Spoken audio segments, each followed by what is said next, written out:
بسم اللہ الرحمن الرحیم۔ السلام علیکم۔ میں ریاض خان آپ کی خدمت میں حاضر ہوں۔ آج ہم بات کریں گے سوات کی موجودہ صورتحال پر۔ جیسے آپ سب جانتے ہیں کہ سوات پاکستان کا ایک خوبصورت ترین علاقہ ہے،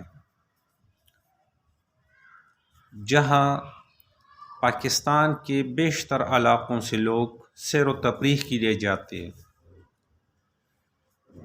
جب امریکہ افغان جنگ شروع ہوا، جس میں پاکستان بھی حصہ بنا، اس دوران جیسے پاکستان کے دوسرے حصے دہشت گردی سے متاثر ہوئے، اس میں سوات بھی بہت زیادہ متاثر ہوا تھا، اور سوات کی عوام مجبور ہو گئی تھی، وہ اپنے گھر بار جائیدادیں چھوڑ کر ملک کے دوسرے حصوں میں ہجرت کر گئے تھے۔ ایک لمبے عرصے کے بعد سوات میں امن قائم ہوا، اور جب عمران خان کی حکومت آئی تو عمران خان نے یہ فیصلہ کیا کہ سوات اور اس کے بالائی حصے ہم ٹورزم پوائنٹ بنائیں گے، تاکہ یہاں پر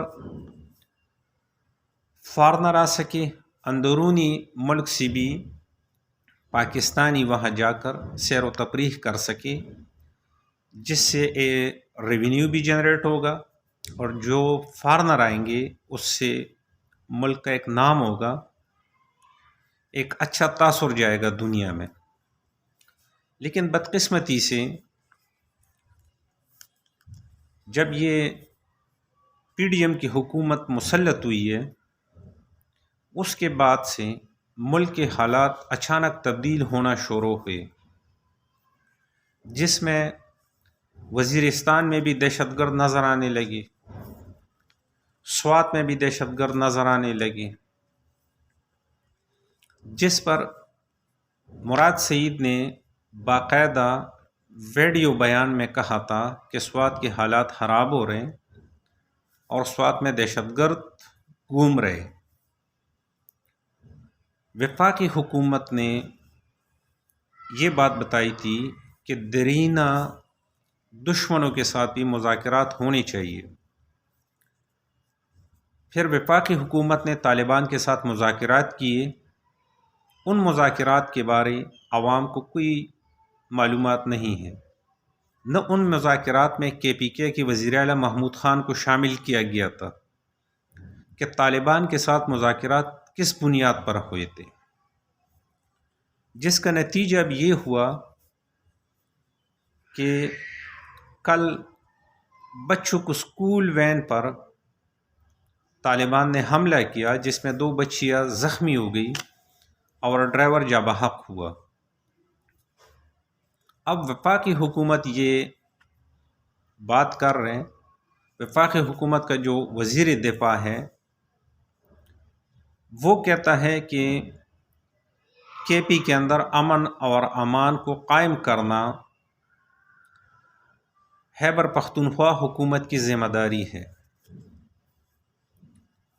لیکن وزیر دفاع صاحب کو یہ شاید معلوم نہ ہو کہ جو وفاقی ادارے ہیں وہ وفاق کے انڈر ہوتے ہیں، جو صوبائی حکومتی ہوتی ہے ان کے پاس پولیس ہوتی ہے، وہ ملک کے اندرونی حالات کے امن اور امان کو کنٹرول کرنے کے ذمہ دار ہوتے ہیں۔ جو ایف سی ہوتی ہے، جو بارڈرز پہ ہوتی ہے، جو رینجز ہوتا ہے، وہ وفاق کے انڈر ہوتا ہے۔ تو سوال یہ بنتا ہے کہ جب پوری کے پی میں پاک افغان بارڈر پہ باڑ لگ چکا ہے، تو یہ دہشت گرد پاکستان کے اندر داخل کس طرح ہوئے؟ نیشنل ایکشن پلان کے تحت یہ فیصلہ کیا گیا تھا کہ ملک کے اندر امن ہوگا اور ملک میں دہشت گردوں کو نہیں چھوڑا جائے گا، اور یہ بھی بتایا گیا تھا کہ دہشت گرد یا تو مارے گئے یا افغانستان بھاگ گئے۔ اب ملک میں نہ تو دہشت گرد ہے نہ دہشت گردی ہے، خاص طور پر کے پی میں۔ اب میں حکمرانوں سے یہ سوال کرنا چاہتا ہوں کہ اگر آپ ان سانحات پر اور اس دہشت گردی کے واقعات پر آپ سیاست کرو گے اور یہ دہشت گردی اللہ نہ کرے بڑھ جائے تو یہ پھر سوات تک محدود نہیں رہے گی. یہ دہشت گردی اپنے پورے ملک کو لپیٹ میں لے گی. پہلے ہم بہت زیادہ نقصانات اٹھا چکے ہیں، تو خدا را اس کے اوپر سیریس ہو کر سوچیں، اقدامات کریں اور ان دہشت گردی کو روکیں. اور جو آپ کے مذاکرات جن طالبان کے ساتھ ہوئے تھے ان سے بات کریں، ان سے پوچھیں کہ یہ دہشت گرد پاکستان میں کیوں آئے، دہشت گردی دوبارہ پاکستان میں کیوں شروع ہوئی. آپ نے تو امن کی بات کی ہوگی نا، آپ نے ان کے ساتھ یہ مذاکرات نہیں کیے کہ آپ پاکستان آئے اور آپ دوبارہ دہشت گردی شروع کریں. اگر آپ نے ایسا کیا ہے تو پھر تو آپ دہشت گردی نہیں روکو گے. لیکن اگر آپ نے مذاکرات اس بنیاد پہ کیے ہیں کہ آپ پاکستان آئے اور عام شہری کی طرح، شریفوں کی طرح اپنی زندگیاں گزاریں،